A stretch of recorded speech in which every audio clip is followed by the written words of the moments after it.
بسم اللہ الرحمن الرحیم۔ میں ہوں ڈاکٹر راجہ مہدی اسد، چیف کارڈیالوجی اسلام آباد۔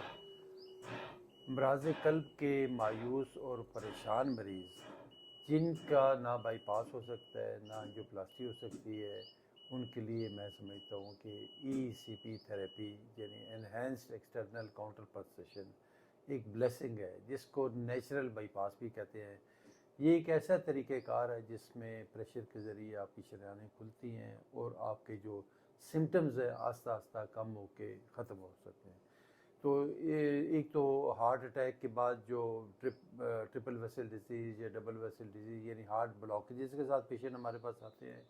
دوسرے ہارٹ فیلئر کے بھی پیشنٹ ہمارے پاس آتے ہیں جن کی ایجیکشن فریکشن 20 سے 25% ہو گئی ہو اور ان کا بھی کوئی پروسیجر نہیں ہو سکتا اور ان کی دل کی طاقت بھی بہت کم ہوتی ہے اور مریض سمٹومیٹک ہوتے ہیں، یعنی انہیں بار بار سانس پھول رہا ہوتا ہے، گھبراہٹ ہو رہی ہوتی ہے، دھڑکن تیز ہو جاتی ہے، پسینے آ جاتے ہیں اور وہ اپنی روٹین کے جو کام کاج ہیں اس میں بھی ان کو دقت ہوتی ہے۔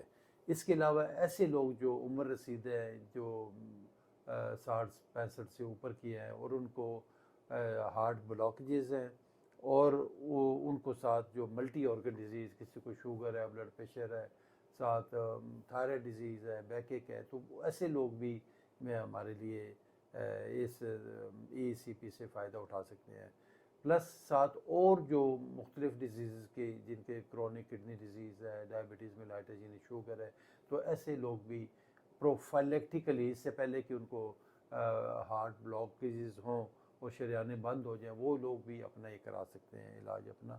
تو سیالکوٹ سے ہمارے پاس یہ ہمارے دوست بنیامین جن کی عمر 30 سال ہے، یہ ہارٹ فیلئر کے ساتھ آئے ہیں، یعنی ڈائلیٹڈ کارڈیومایوپیتھی ان کو ہے، ان کی جو دل کی طاقت ہے وہ 20 سے 25% سے زیادہ نہیں تھی۔ تو ابھی ماشاءاللہ ان کے آج 29 سیشن کمپلیٹ ہو گئے ہیں اور کافی امپرومنٹ ہے ان کی سمٹمز کے اندر بھی اور ان کی انجیکشن فریکشن کے اندر بھی۔ آئیں ان سے بات کرتے ہیں، یہ سیالکوٹ سے تشریف لائے ہوئے ہیں۔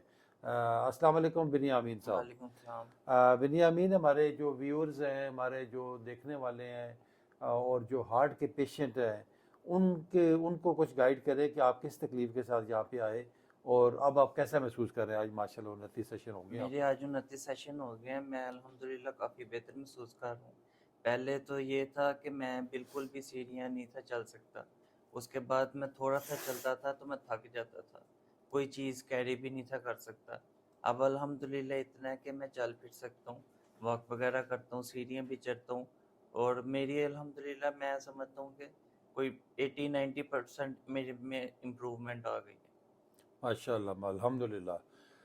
بہت شکریہ بنیا، جس طرح آپ نے دیکھا سنا ان کی زبانی کہ ان کی امپرومنٹ 80-90% ہو گئی ہے، تو میں سمجھتا ہوں یہ ایک معجزے سے کم نہیں ہے۔ جہاں پہلے یہ آپ دیکھیں جس طرح کمفرٹیبل یہ آرام سے بیڈ پہ لیٹے ہوئے ہیں، اسی طرح پہلے یہ لیٹ بھی نہیں سکتے تھے اور پراپرلی نہ ان کو نیند آتی تھی۔ ظاہر لیٹنے سے ان کی جو انجیکشن فریکشن کم تھی تو وہ بلڈ سب کیونکہ کنٹریکشن نہیں تھی تو اس کی وجہ سے ان کا جو ہے نا کہ رات کو ایک دم وہ ہڑبڑا کے اٹھ پڑتے تھے، کیونکہ وہ بلڈ جو ہے نا وہ پھیپھڑوں کی طرح چل پڑتا تھا، تو بلڈ سپلائی پراپر نہ ہونے کی وجہ سے ان کو دقت ہوتی ہے۔ آپ آرام سے دیکھ لیں، لیٹے ہوئے ہیں، اپنا روزمرہ کام کر رہے ہیں، سانس پھولنا ان کا بند ہو گیا ہے، گھبراہٹ ختم ہو گئی ہے اور اپنا یہ روٹین ایکٹیویٹی جاری رکھے ہوئے ہیں۔ اور دیکھیں علاج کا بھی مقصد بھی یہی ہوتا ہے کہ چاہے وہ کوئی بھی بائی پاس کروائے یا اسٹنٹنگ کروائے یا ای سی پی کروائے، تاکہ ان کے جو سمٹمز ہیں، جو تکلیف ہے وہ رفع ہو جائے، وہ ختم ہو جائے اور اپنی یہ روٹین ایکٹیویٹی ختم کر سکے۔ وہ کہتے ہیں نا دا option for patient with no option.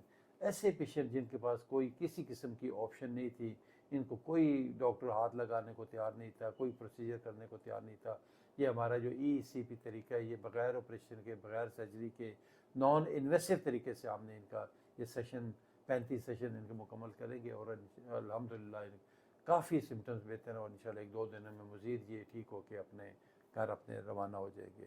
تو اس دعا کے ساتھ کہ اللہ تعالیٰ سب کا حامی و ناصر ہو اور اپنے حفظ و امان میں۔ بہت شکریہ بنیامین آپ۔